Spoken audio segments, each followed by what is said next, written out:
I'm not in the habit of going off half-cocked. Going off half-cocked is a really bad idea because you're as liable to shoot and injure yourself as you are anybody else.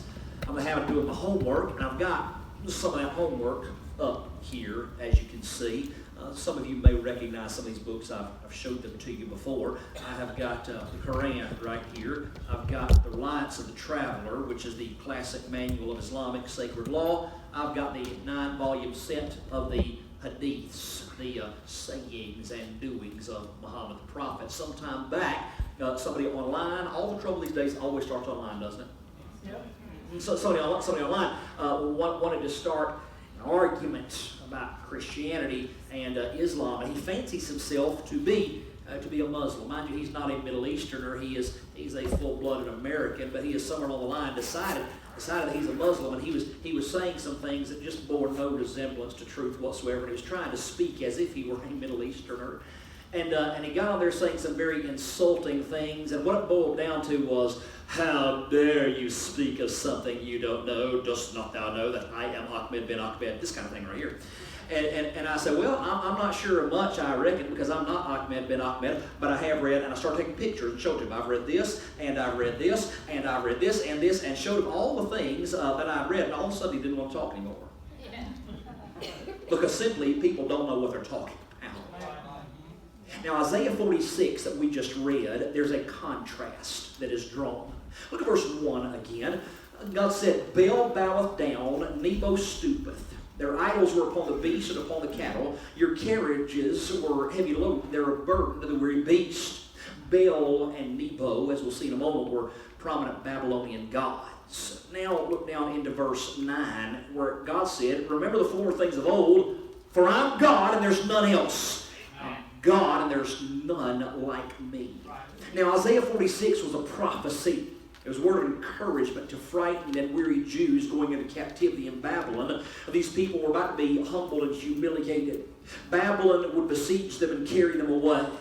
Their temple would be destroyed.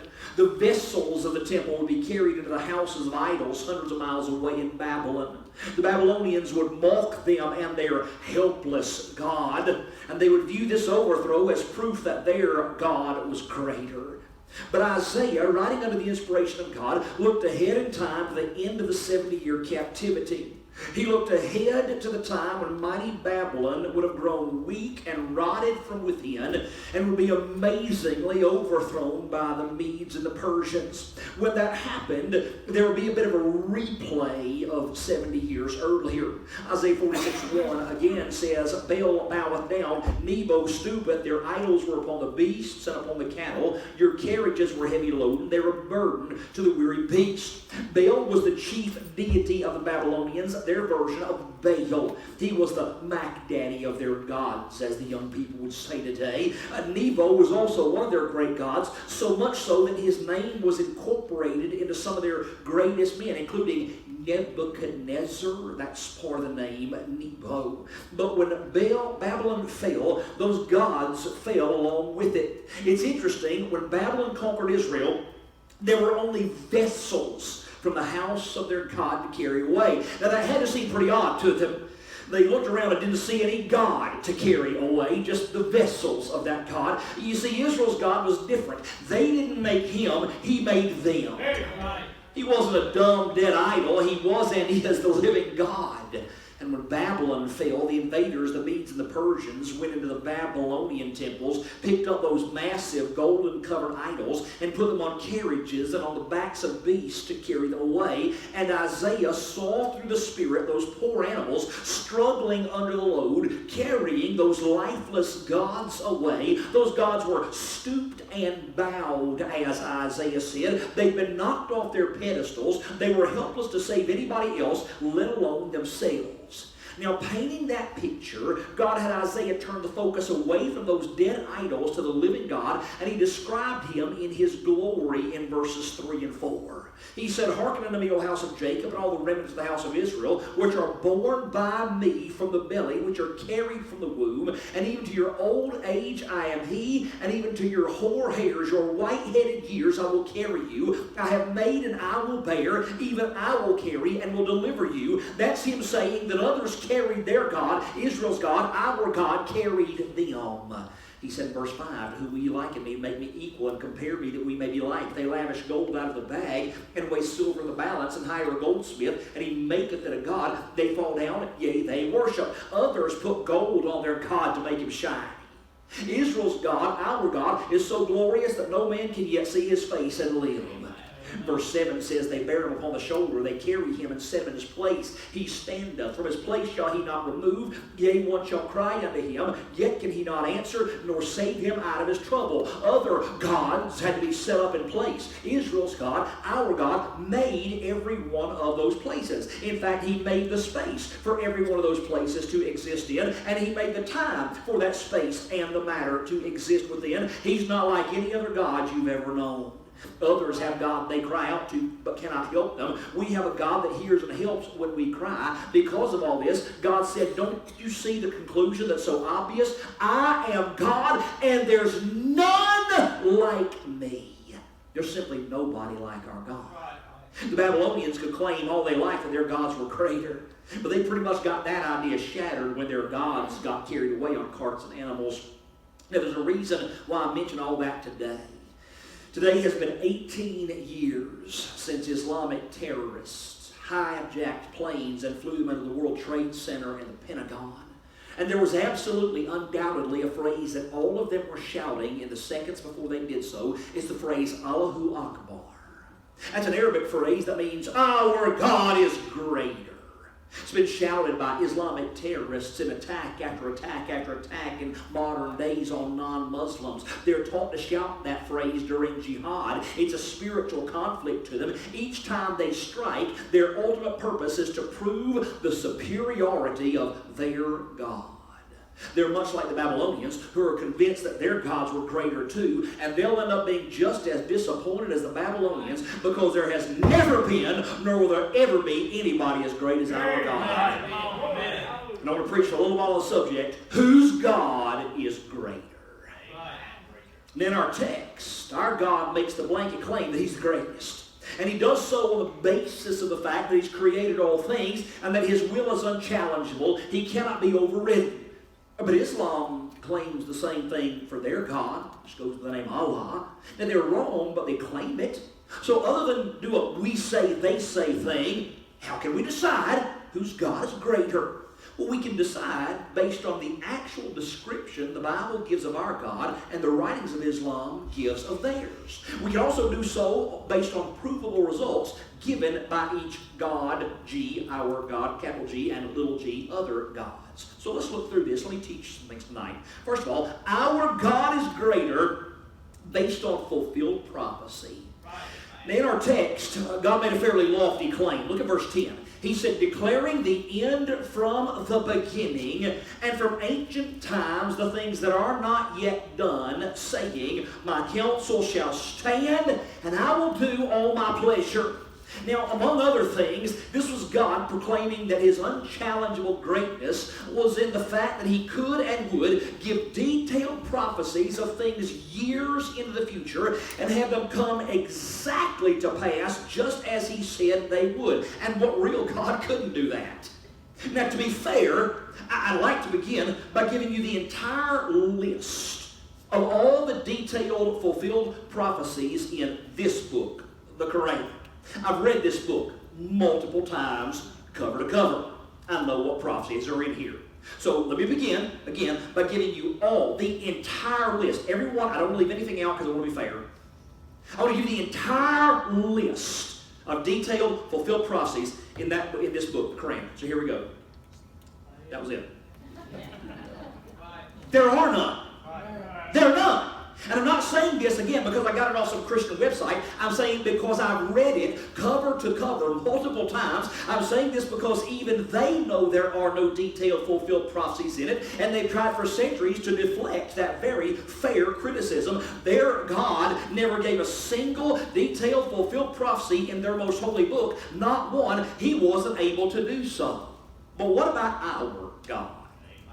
Our God in the Bible, the book he gave to us, stands absolutely alone when it comes to prophecy.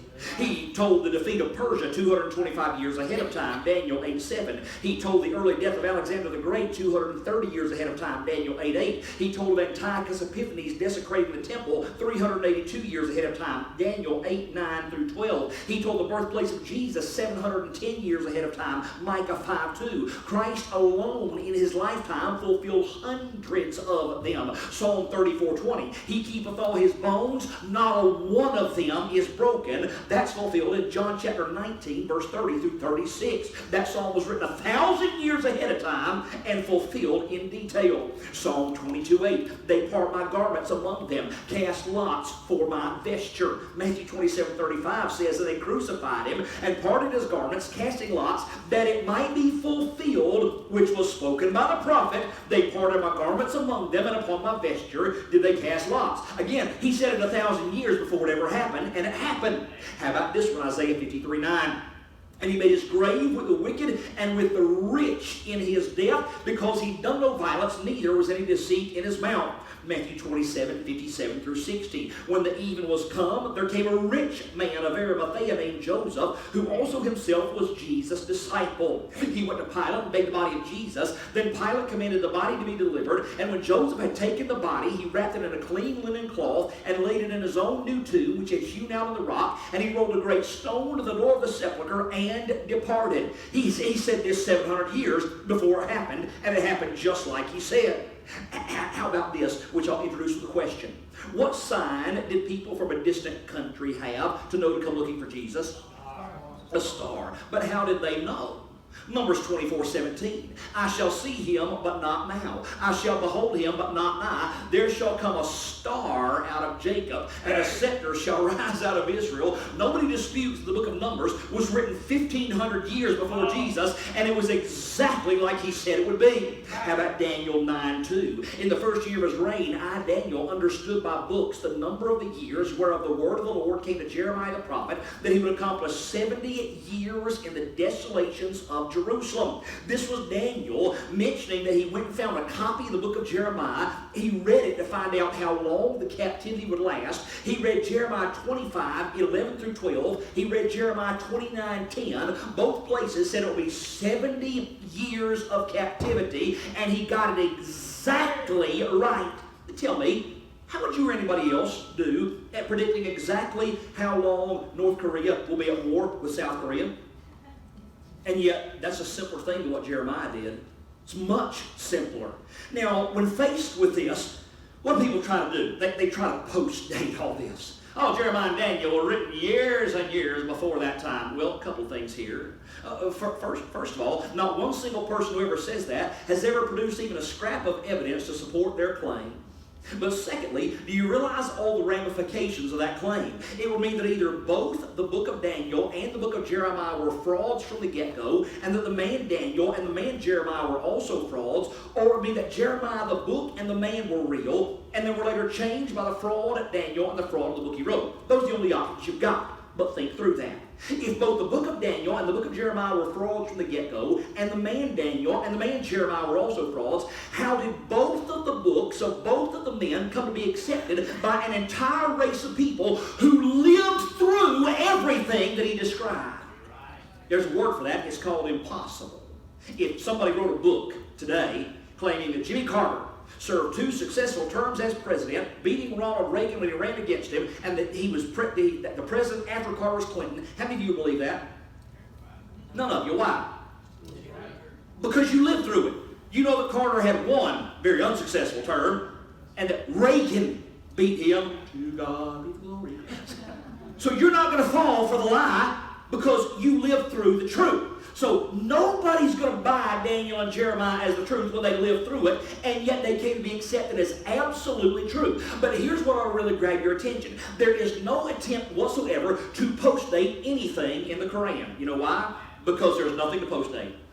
There's nothing to post-date. Our God is greater, and he proves that through detailed, fulfilled prophecies, some of them 1,500 years before they ever happened. Our God is great.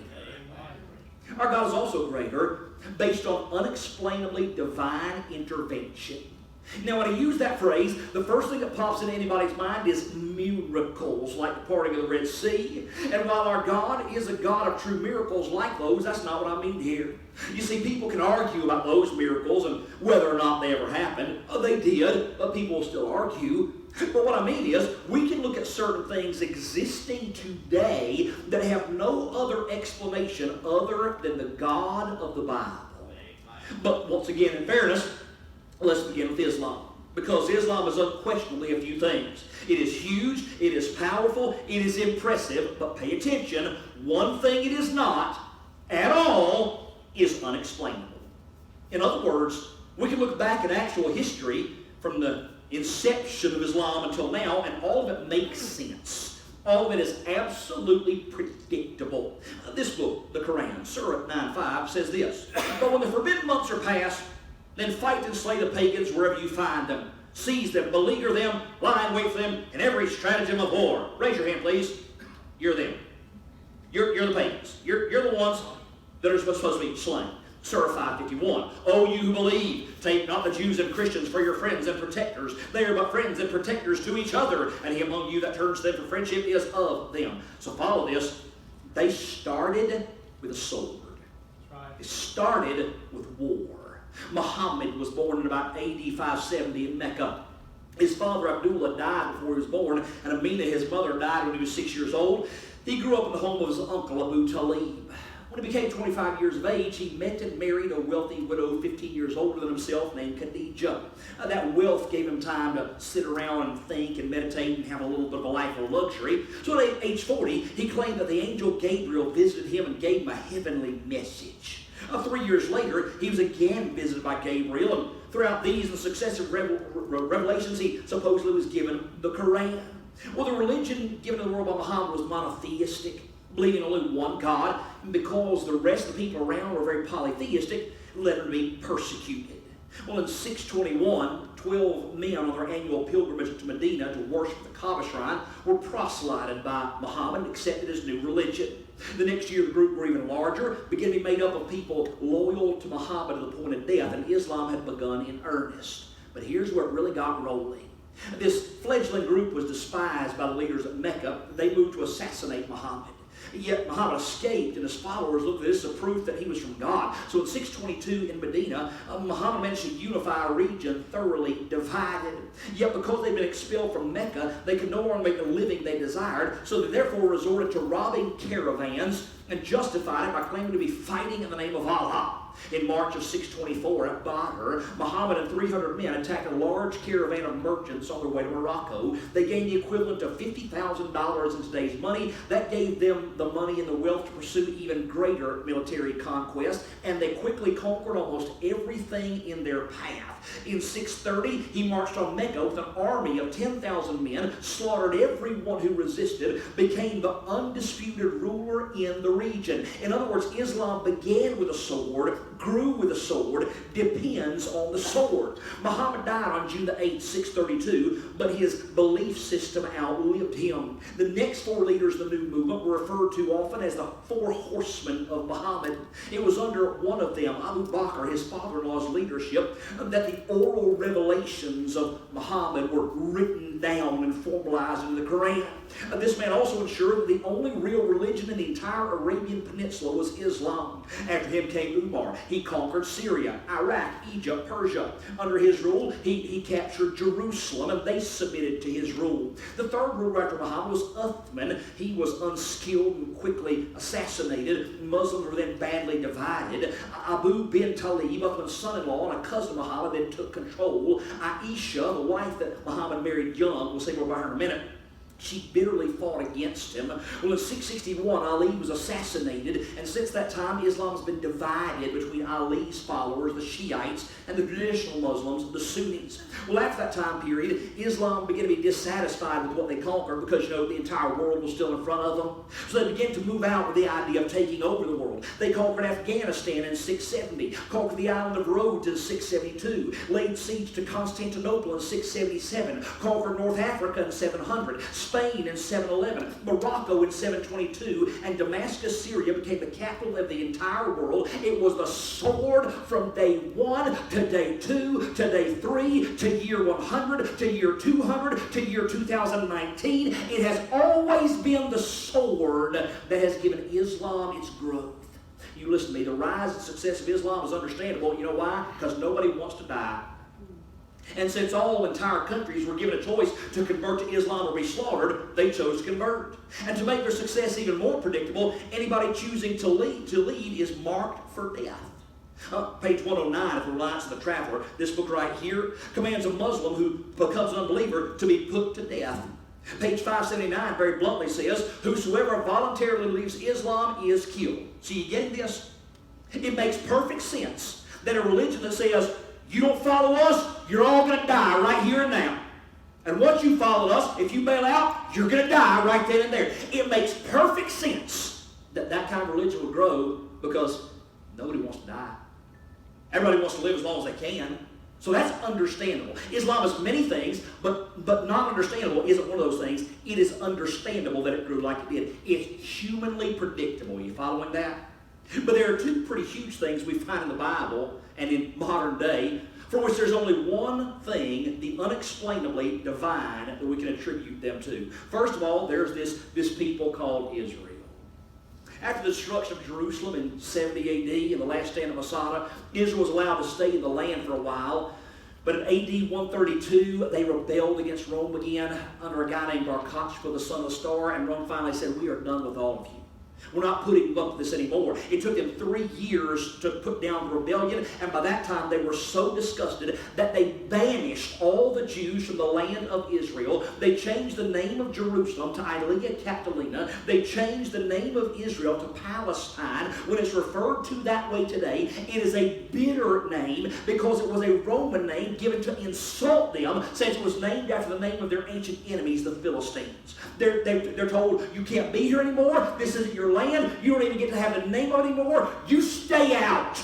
For 2,000 years, that country had been home to the Jewish people. Now they become vagabonds, wanderers with no physical homeland whatsoever. But God had given all these promises. But man, God had given all these times where He'd said, I'm going to bless you right here in this land. And yet now they don't have the land. They're all scattered. Get it? They're banished. They're outcasts. They have no land, no government, no armies, no influence, no power. And yet somehow the most amazing thing happened. After 1,800 years of being cast out of their land with no power, no army, no government, no influence, in 1948, Israel became a nation again right then and there in that land. And by the way, they've been offered 6,000 square miles of land in another country to live in, and they said, no, absolutely not. We want the land that God promised our fathers, Abraham, Isaac, and Jacob. Now, you have people turning down 6,000 square miles of land. You've got something divinely unexplainable right there. Well, immediately they came under the attack of the Arabs around them, and yet completely surrounded by enemies, she lived and survived and thrived. Gamal Abdel Nasser, when they became a nation, said, we are going to exterminate Israel. They're still there. Right. For a country to still be in their land after 4,000 years, having been carried out of it captive on multiple occasions, having been barred from it since A.D. 139 to the modern day, is unexplainably divine, and yet it had to be. There are hundreds of end-time prophecies that hinge on Israel being right there in that land, and so God did the impossible, the unexplainably divine. But secondly, there's Christianity. And that's honestly even more unexplainably divine than Israel. The rise of Islam was so predictable that a deaf man with the IQ of an acorn could have seen it coming. But the rise of Christianity is utterly, unexplainably divine. Islam started with a founder that killed others to establish his religion. Christianity started with a founder that laid down his life on a cross of shame for others. Islam grew at the hands of followers who put the sword to people's necks and said, convert or die. Christianity grew at the hands of followers who went everywhere preaching the words of Jesus, to be willing to lose their lives voluntarily for Christ's sake. Mark 8, 34 through 36. And when he called the people unto him with his disciples also, he said unto them, whosoever will come after me, let him deny himself and take up his cross and follow me. For whosoever will save his life life shall lose it, but whosoever shall lose his life for my sake and the gospel's, the same shall save it. For what shall it profit a man if he shall gain the whole world and lose his own soul? That was a sales pitch for Christianity. Be willing to lose everything, come follow Christ. That's the sales pitch there. Islam grew with the promise that whoever got in line and submitted would prosper in this life. Christianity grew with the understanding that whoever followed Christ would likely lose everything in this life.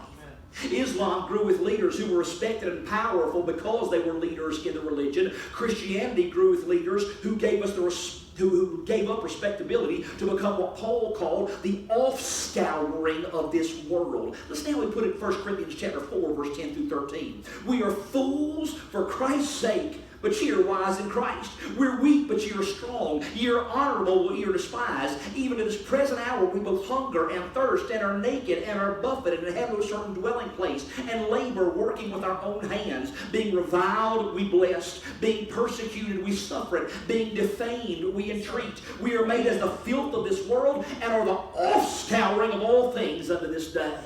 Simply put, the leaders of Islam became leaders of Islam because they have the world to gain by it. But the leaders of Christianity became the leaders of Christianity despite the fact they had the world to lose by it. The leaders of Islam became legends. Leaders of Christianity became martyrs. And yet Christianity, despite all that, survived and thrived and still has about as many followers today as Islam with all their swords do. It is unexplainably divine. You see, the followers of Christianity were willing to lose everything they had because they had seen the risen Christ and therefore knew that it was true and knew that it was worth it. Acts 4, 1 and 2. And as they spake unto the people, the priest and the captain of the temple and the Sadducees came upon them, being grieved that they taught the people and preached through Jesus the resurrection from the dead. The only reason they were willing to give up everything and die horrible deaths to spread the gospel of Christ was because they knew for a fact that he had risen from the dead. They had nothing to gain, everything to lose, and yet they threw it all down and said, we'll follow Christ. So our God is greater based on fulfilled prophecy. He is greater based on unexplainably divine intervention. Our God is also greater based on the fruit produced by the tree. Now, Jesus made a statement in Matthew 7 that was a very wide application. Matthew 7:20, you know well much quoted, I'm sure. Wherefore by their fruits ye shall know them. Now, his immediate application was whether a prophet was true or false, as we see from verse 15. But because he gave this same picture multiple places in Scripture, teaching the general truth that everything produces fruit, we can learn what we need to know about any tree from the fruit it produces. Now once again, let me be fair. There'll be people both among the ranks of Muslims and Christians who do things contrary to what their holy books say, and that can't be fairly pinned to their book or religion on either side. But when we look at what people do that comes directly from their written foundation, which for the Christians is the New Testament of the Bible, and for the Muslim is the Koran, the Hadiths, and the volume of the sacred law, Sharia, we can find the fruit that is directly attributed to the tree. And listen to me, what you will find in Islam is very bitter fruit. Let me read you just a few things, all of which they believe and teach are applicable for today. I already read you Surah 551. O you who believe, take not the Jews and Christians for your friends and protectors. They are but friends and protectors to each other, and he among you that turns them for friendship is of them. That's what they teach to this day. Here's one. Ladies, are you paying attention? You're going to like this one. This is like a Hallmark card. This is really sweet. Surah 434. And to those women on whose part you fear disloyalty and ill conduct, admonish them, refuse to share their beds, and beat them. Yeah. So it's going, yeah, not around here, Hoss. This is exactly what they teach. One of the Hadiths, volume 1, book 4, page 178 through 179, shows Muhammad telling Muslims to drink camel urine for health. And I watched a video this week of people still doing it. Muhammad said, the deceased person is being tortured in the grave, not for a great thing to avoid. It is for being soiled with his urine. That's Hadith volume 1, page 172. Kind of a harsh God there, don't you think? Here's one. Let me read you in its entirety because it's the basis for the pedophilia still practiced by Islam today. The marriage of the prophet Aisha and the prophet's consummation of that marriage, narrated by Aisha. My marriage contract with the prophet was written when I was a girl of 6 years old. We came to Al-Madinah and we dismounted. Then I got ill and my hair fell down. Later on my hair grew again, and my mother, Ruman, came to me while I was playing in a swing with some of my girlfriends. She called me and I went to her, not knowing what she wanted to do to me. She called me by the hand and made me stand at the door of the house. I was breathless then, and when my breathing became normal, she took some water and then rubbed my face and head with it. Then she took me into the house. There in the house, I saw some Ansari women who said, "Best wishes and Allah's blessing and good luck." Then she entrusted me to them, and they prepared me for the marriage. Unexpectedly, Allah's messenger came to me in the forenoon, and my mother handed me over to him, and at that time I was a girl of 9 years of age. That's the 5th volume of the Hadith, page 139 through 140. Are you getting that? He consummated a wedding with a 9-year-old little girl. That very same thing still happens to this day in the Islamic world. I've watched multiple videos this week of weddings in the Middle East between full-grown men and 6 and 7 and 8-year-old little girls. That's the fruit of what their tree produces. That's not in spite of what their holy books say. It's because of what their holy books say. Here's a few of them from the Reliance of the Traveler, page 280. A child of 7 is ordered to fast, and at 10 is beaten for not fasting. Page 476, casually mentions slavery, modern day slavery. Page 602, it's illegal not to wage war against Christians and Jews and Zoroastrians, Persians. Page 525, a woman is obligated to, we'll use the term put out, and a man may have 4 wives, though Muhammad himself had 13, including one he took from his own adopted son, Zayd. I could go on forever. Suffice it to say, the fruit that tree produces is a very bitter fruit. But you listen to me. What real Christianity produces is radically different and oh so much better.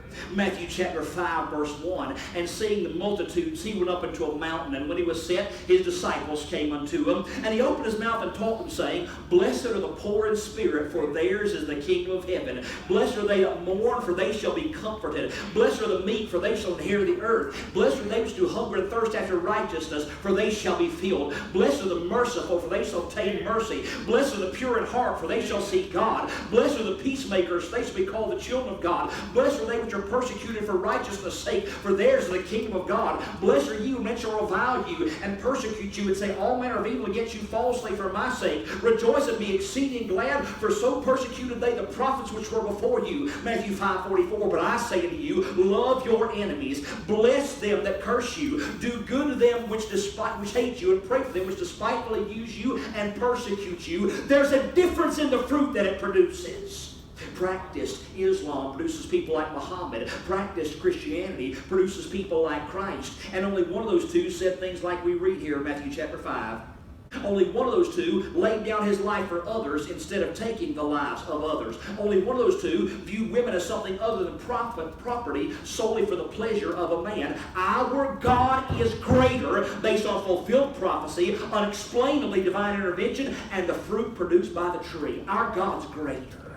But lastly, our God's greater based on how he feels about all of us.